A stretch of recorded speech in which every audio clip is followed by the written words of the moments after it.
احبار اس کا 5واں باب اور اس کی پہلی آیت سے 19 آیت تک۔ اور اگر کوئی اس طرح خطا کرے کہ وہ گواہ ہو اور اسے قسم دی جائے کہ آیا اس نے کچھ دیکھا یا اسے کچھ معلوم ہے اور وہ نہ بتائے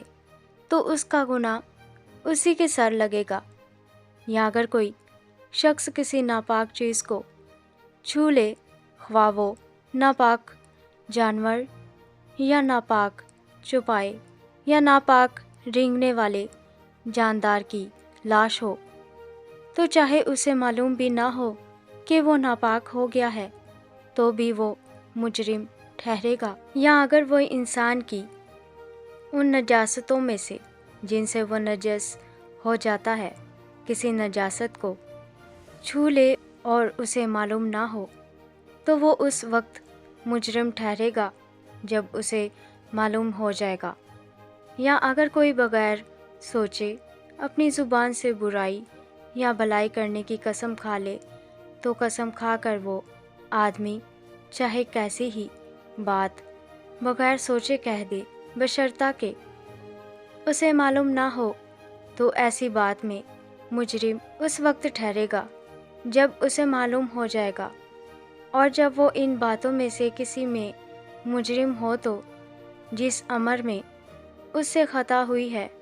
وہ اس کا اقرار کرے اور خداوند کے حضور اپنے جرم کی قربانی لائے، یعنی جو خطا اس سے ہوئی ہے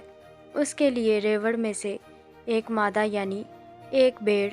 یا بکری خطا کی قربانی کے طور پر گزرانے، اور کاہن اس کی خطا کا کفارہ دے۔ اور اگر اسے بھیڑ دینے کا مقدور نہ ہو تو وہ اپنی خطا کے لیے جرم کی قربانی کے طور پر 2 قمریاں یا کبوتر کے 2 بچے خداوند کے حضور گزرانے،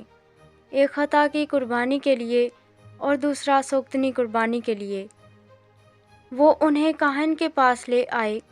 جو پہلے اسے جو خطا کی قربانی کے لیے ہے گزرانے، اور اس کا سر گردن کے پاس سے مروڑ ڈالے پر اسے الگ نہ کرے، اور خطا کی قربانی کا کچھ خون مذبح کے پہلو پر چھڑکے اور باقی خون کو مذبح کے پایا پر گر جانے دے، یہ خطا کی قربانی ہے۔ اور دوسرے پرندے کو حکم کے موافق سوگتنی قربانی کے طور پر چڑھائے، یوں کاہن اس کی خطا کا جو اس نے کی ہے کفارہ دے تو اسے معافی ملے گی۔ اور اگر اسے 2 قمریاں یا کبوتر کے 2 بچے لانے کا بھی مقدور نہ ہو تو اپنی خطا کے واسطے اپنے چڑھاوے کے طور پر ایفا کے 10ویں حصے کے برابر میدہ خطا کی قربانی کے لیے لائے، اس پر نہ تو وہ تیل ڈالے نہ لبان رکھے، کیونکہ یہ خطا کی قربانی ہے۔ وہ اسے کاہن کے پاس لائے اور کاہن اس میں سے اپنی مٹھی بھر کر اس کی یادگاری کا حصہ مذبح پر خداوند کی آتشین قربانی کے اوپر جلائے،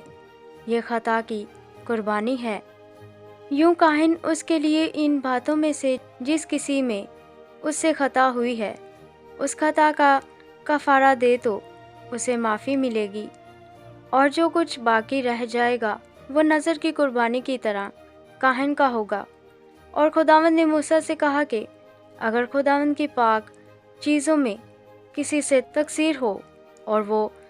نادانستہ خطا کرے تو وہ اپنے جرم کی قربانی کے طور پر ریوڑ میں سے بے عیب مینڈا خداوند کے حضور چڑھائے۔ جرم کی قربانی کے لیے اس کی قیمت مقدس کی مثقال کے حساب سے چاندی کی اتنی ہی مثقالیں ہوں جتنی تو مقرر کر دے، اور جس پاک چیز میں اس سے تقصیر ہوئی ہے وہ اس کا معاوضہ دے، اور اس میں 5واں حصہ اور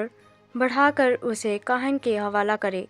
یوں کاہن جرم کی قربانی کا مینڈا چڑھا کر اس کا کفارہ دے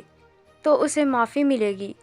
اور اگر کوئی خطا کرے اور ان کاموں میں سے جنہیں خداوند نے منع کیا ہے کسی کام کو کرے تو چاہے وہ یہ بات جانتا بھی نہ ہو تو بھی مجرم ٹھہرے گا اور اس کا گناہ اسی کے سر لگے گا۔ پس وہ ریوڑ میں سے ایک بے عیب مینڈا اتنے ہی دام کا جو تو مقرر کر دے جرم کی قربانی کے طور پر کاہن کے پاس لائے۔ یوں کاہن اس کی اس بات کا جس میں اس سے نادانستہ چوک ہو گئی کفارہ دے تو اسے معافی ملے گی۔ یہ جرم کی قربانی ہے کیونکہ وہ یقیناً خداوند کے آگے مجرم ہے۔ آمین۔